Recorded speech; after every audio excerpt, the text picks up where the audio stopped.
مصاحب ما هستند اسماعیل طلبکов معاون رئیس حزب کمونیست تاجیکستان. استاد برخی مطلب ها به نشر رسیده ایستادند که در آنها گفته می شد که گویا حزب کمونیست تاجیکستان آبرو و اعتبار قبلیش را از دست داده است و حتی این خیلی ادعاها هم صورت می گیرد که یعنی وجود داشتن ضرورت به وجود داشتن همین گونه حزب وجود ندارد.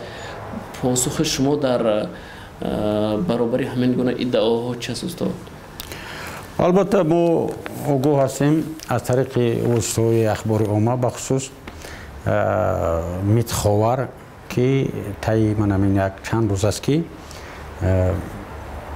دو سه مواد اوید همین مسئله پیشکشی خوانندگان گردیده شده است و البته من بسیار با اونها ما هر سری بعدی همین مواد چاپ شدن ما اون رو در ریاست کمیته مرکزی تحلیل میکنیم، دقیق میکنیم.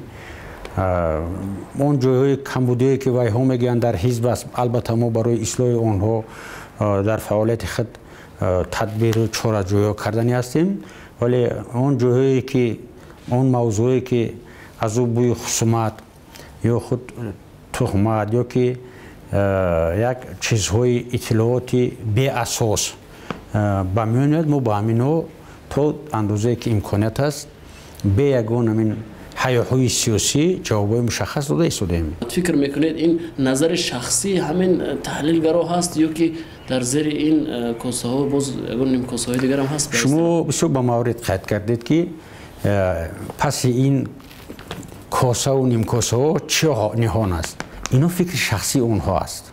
اینا با حکومت یگان ارتباطی هم ندارن و با مقامات دولتی هم یگان ارتباطی ندارن.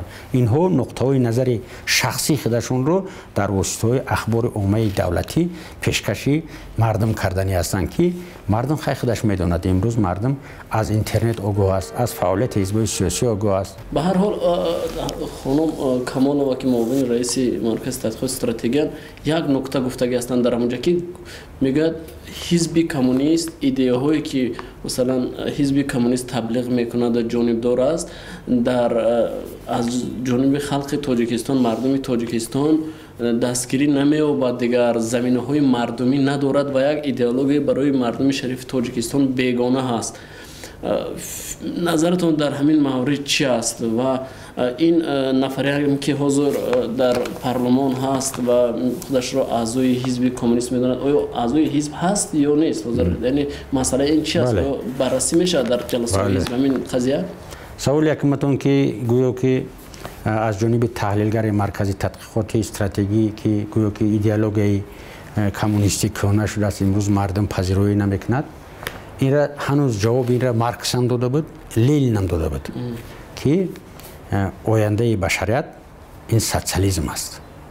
آینده بشریت این سوسیالیسم است.